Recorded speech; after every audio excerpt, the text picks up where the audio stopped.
Live from downtown Detroit, home of WDIV and Click on Detroit, Local 4 News at noon starts now. All eyes right now are on Storm Tracker 4 and the skies as Brandon is tracking some rain and nearly 50-degree temperatures, but this spring-like weather unfortunately isn't going to last. We were also following breaking news this noon. The 3 men convicted in the murder of Ahmaud Arbery have been found guilty of federal hate crimes. The jury says that Greg and Travis McMichael, along with William Bryan, all violated Arbery's civil rights and targeted him because he was black. During the trial, prosecutors showed text messages and social media posts featuring racial slurs from 2 of the men. Arbery was killed while he was out jogging in Georgia in 2020. All 3 men were given life sentences for murder in a state trial. And the other story that we're following for you is outside. It is the weather in today's forecast as we take a live look at a pretty gloomy sky cam right now over downtown Detroit. Brandon is here to tell us what to expect this afternoon. It's mild temperature-wise. And unfortunate with midwinter break that the kids can't be out more enjoying it. The worst of it happening now between now and 2 or 3 p.m. for the rain. And then maybe we get to enjoy some of these temperatures. We have Storm Tracker 4 going, and you can see the rain right on top of us. Not so much in our north zone, but some of that purple over near and north of Saginaw causing some problems. We have 32 Saginaw, 22 Traverse City, so the threat for ice is real north. As we look here, we're in the upper 40s to low 50s. And again, we are not quite done yet. Even after 3 p.m. when the rain lets up, probably a little drizzle, and we should see our temperatures flying into the middle 50s. So again, it does improve after 3 p.m. If you are heading out, you need help.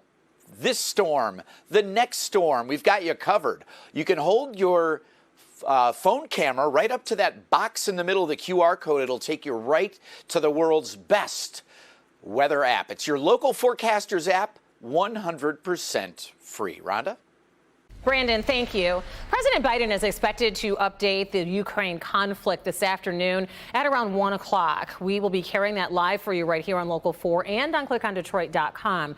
It all comes after the White House called Russia's move on Ukraine an invasion, which sets the stage for strong sanctions. Bria Jackson has more.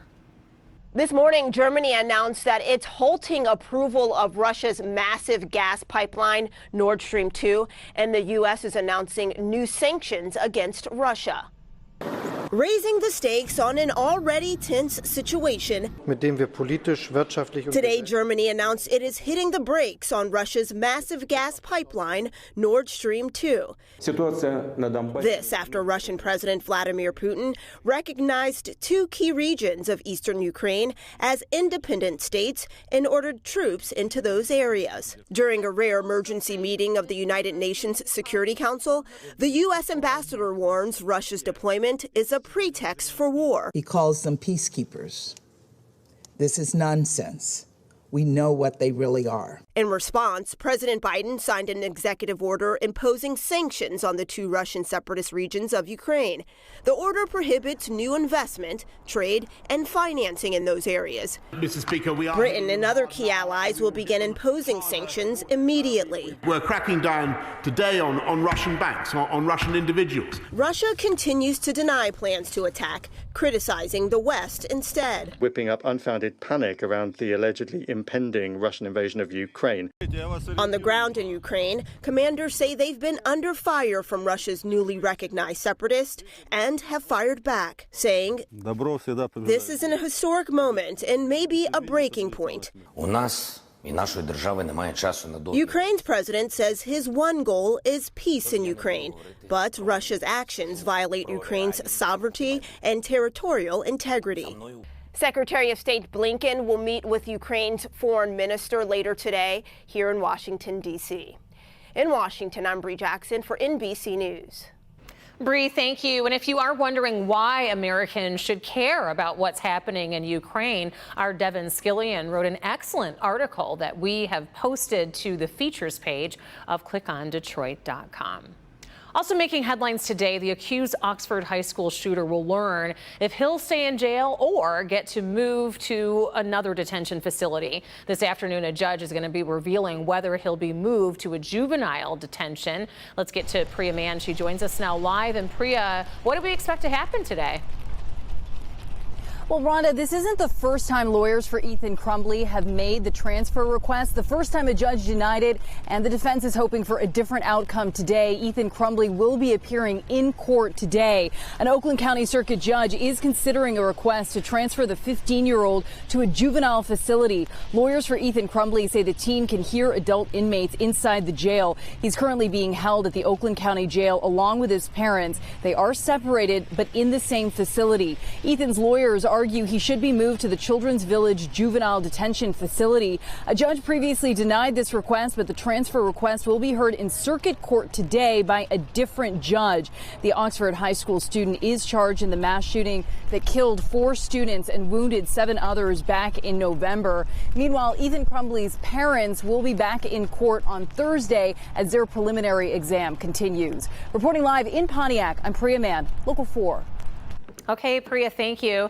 A man is in critical condition after a shooting at a Farmington Hills gas station. It happened at the Shell station right at the corner of 12 Mile and Orchard Lake last night. Police found a 26-year-old Southfield man in the parking lot with gunshot wounds. Police say that the shooter is a 23-year-old man from Farmington Hills. He called 911 and stayed at the scene and is now in custody. Police say that the two men knew one another and that there is no threat to the public. They're investigating the circumstances that led up to that shooting. Michigan basketball will be without its head basketball coach, Juwan Howard, for the rest of the regular season. The Big Ten and the university issued statements last night saying that Howard will sit out the remaining 5 games and must pay a $40,000 fine. Juwan Howard also released an apology statement, which reads in part, "I speak a lot about being a Michigan man and representing the University of Michigan with class and pride. I did not do that, nor did I set the right example in the right way for my student athletes. I will learn from my mistake, and this mistake will never happen again. No excuses." We have actually posted his entire statement on clickondetroit.com. A years-long fight over equal pay is now settled in women's soccer. U.S. Soccer and the U.S. Women National Team say that they have finally come to an agreement. Going forward, the men's and women's national teams will receive equal rate of pay for matches and tournaments. Part of the deal calls for the U.S. Soccer to pay $22 million. Another $2 million will be placed into an account to support players after their soccer careers and to support charitable efforts for soccer programs for women and girls. Quite a milestone there. Still to come as the world approaches the 2nd anniversary of the declaration of the COVID-19 pandemic, more nations are discussing the possibility of a 4th vaccine dose. What experts are saying about the situation here in the U.S. next.